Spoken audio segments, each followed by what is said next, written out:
On the first day of class, this teacher walked in and wrote his name on the board. Mr. Stevenson. He told everyone to open their textbooks, and that was his entire teaching method. That entire class, he made the students copy, word for word, everything that was in chapter 1. Well, students started asking questions. Why did the Roman Empire fall, Mr. Stevenson? He would just say, it should tell you in your textbook. Who won the War of 1812? It should tell you in your textbook. Well, what year did World War II end? That's not in the chapter, but the textbook should tell you. Shortly after that, the principal walked in. Excuse me, who are you? I'm Mr. Stevenson. Sir, you don't work here. I was coming in because the sub never showed up. Mr. Stevenson wasn't a teacher the school hired. Mr. Stevenson was just some random guy that showed up to that school that day, walked into that classroom, and pretended to teach the class. The police did come, and he did get a fine. That's insane. This kid started a newspaper at school, and it wasn't the school newspaper. Every Friday, he would show up with around 20 copies of this newspaper he would print at home. And here's the thing. Everything in this newspaper was 100% true. It was all just completely unnecessary. One headline said, Mr. Jenkins bought new shoes. All right. Another one was how the science teacher switched from black coffee to coffee with vanilla creamer. There was an entire article covering the fact that some kid's dad bought a brand new lawnmower, and one about another kid's grandpa who got a new hearing aid.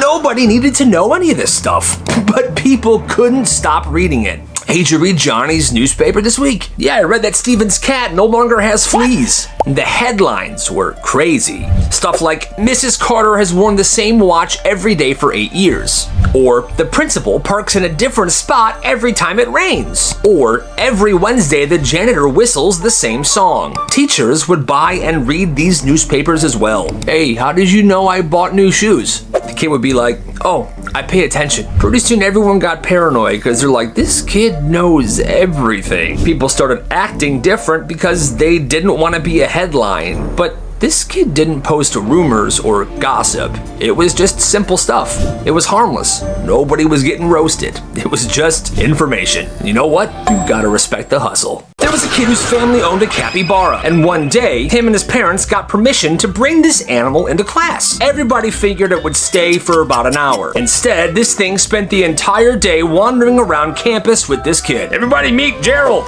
Teachers loved it, the principal loved it, the students loved it, and by lunch it had become the most popular student in the school. Well, that day was the day that student elections were happening, and somebody thought it would be funny to quickly make a bunch of posters. Vote Gerald the capybara for class president. The teachers and the principal thought that nobody would take this seriously, but then people started writing his name on the ballots. Gerald.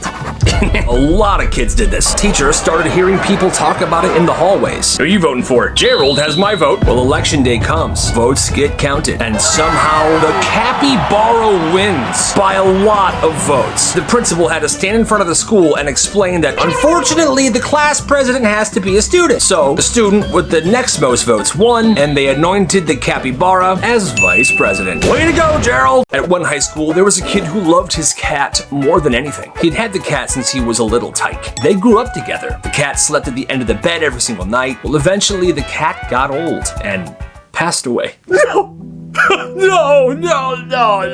And the family buried it. Or at least that's what people thought. A few weeks later, this kid starts talking to his parents about taxidermy, which is when you stuff an animal to display on a wall or a mantle. You know, you've seen fish or deer. Well, his parents think he's joking at first, but after more conversations, they realize that he's dead serious. He was so attached to the cat, he couldn't part with it, so they actually had it preserved. Now, here's where the story gets a little strange. There was one teacher at his school that he really looked up to. This teacher always encouraged him, always asked him how his cat was doing. So one morning he decides he's gonna bring his stuffed cat to school to show his teacher. He walks into school carrying a big box. The teacher smiles. Morning, miss. Hey, sweetie, how are you? I want to show you something. Oh, okay.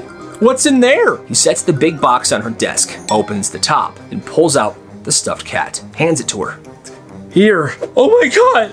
What is it? It's Mr. Whiskers. I had him stuffed. Oh, that's lovely. Now, at this point, there were other students in the classroom as well, and they were horrified. Nobody knows what to say, and this kid's just standing there smiling like he did something good. And every day for the rest of that year, he carried around his stuffed cat, and people just let him. That's grief for you. You never know how someone's gonna handle it. This kid did something hilarious with garage sales. One Saturday morning, he gets a folding table and he sticks it across the street from this giant garage sale in his neighborhood. Well, he had nothing to sell, but that was his plan. The garage sale is pretty cheap, so he would buy something for $1, walk back to his table, put it on the table, come back, buy something else, rinse and repeat until his table was full of stuff. Now, the homeowner realized this. Hey, what are you doing? The kid even wrote a sign, "Better garage sale here," and taped it to his table. "I'm having a garage sale, sir." Now, people around heard this going on and they thought this kid was absolutely hilarious. And they bought stuff from him for more than he bought it for. "Hey, I heard you bought stuff from this garage sale and now you're selling it for more money. I think that's absolutely hilarious. I want to buy something." Perfect! For example, he bought a lamp at that garage sale for $1 and he sold it to this lady for $5. The homeowner gets mad and goes over there. "Kid, what are you doing? I'm taking all my stuff." But the customers, who were previously his customers, stuck up for this kid. "Hey, you leave him alone or I'm calling the police." He goes away. This kid sold out everything and he made like $200. What a freaking legend. You gotta respect the hustle. There was this kid whose locker was in the best spot of the school. It sat directly under one of the school's air conditioning vents. It's nice and chilly over here. Nobody paid attention to it, not really even him, until one day he throws a Gatorade on the top shelf of his locker. Comes back a couple hours later. Whoa, this is ice cold. And it's cold. So the next day he tries it again with a soda, a warm soda. He puts it in the morning, he checks it after lunch. Oh, that's a crispy soda. That's when he gets an idea. Instead of filling the top shelf of his locker with his own drinks, he starts renting shelf space. $1 to keep your drink in there until lunch. $2 if you wanted it till the end of the day, to have a cold drink for practice or something. People didn't believe him at first. "Dude, there's no way your locker is like a refrigerator."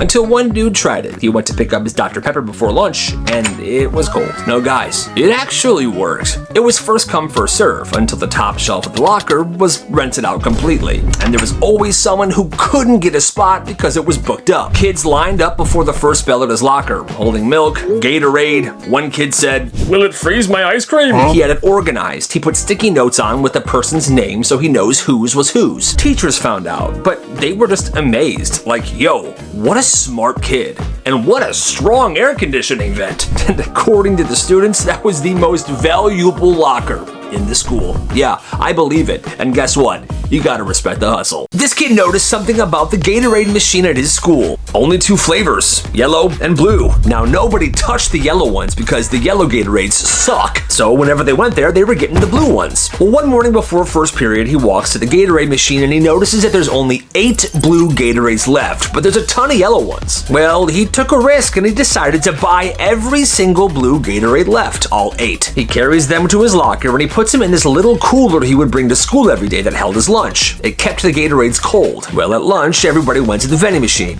They were ticked off. Wait, only yellow left? That sucks! Kids are standing there like, yo, what happened? That's when this kid came out of nowhere. Yeah, sorry guys, there was only 8 blue Gatorades left this morning, so I got them all. Yo, can I buy one from you? How much you gonna give me? $1.50 like the vending machine takes? No, you see, because now there's supply and demand.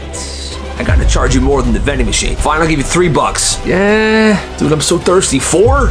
Deal. He sold all of those Gatorades for an upcharge, and he made pure profit that day. It wasn't crazy money. The next day, he tried to do it again, but at that point, the school had restocked all the blue Gatorades, so it would have been insane to buy 30 of them. But hey, that's the mindset you need, my friends, and you gotta respect the frickin' hustle, baby. This music teacher always smelled like strong perfume. Nasty. You could smell her before she even walked into the room. She wore so much perfume that it basically arrived before she did. And the students absolutely hated it. One day, a few kids are hanging out in the music room. The teacher isn't there yet. One girl opens the teacher's desk drawer. Guys, I found her perfume bottle. So she puts it on. Everyone starts laughing. You guys, I smell like Mrs. Stevens. A couple minutes later, the teacher walks in. She stops in her tracks and takes one sniff.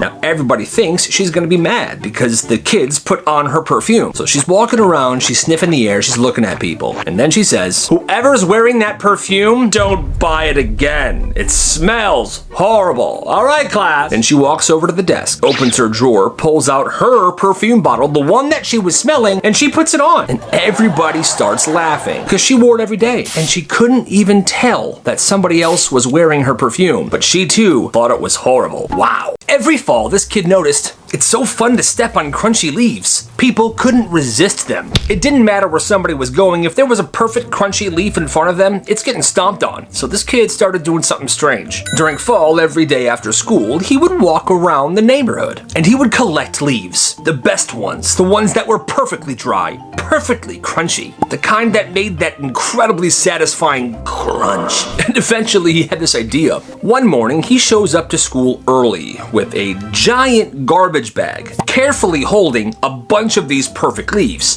He then set 10 of these crunchy leaves in a line on the sidewalk, about 10 feet. Somebody asks him, "Hey man, what is this? Those leaves look really crunchy."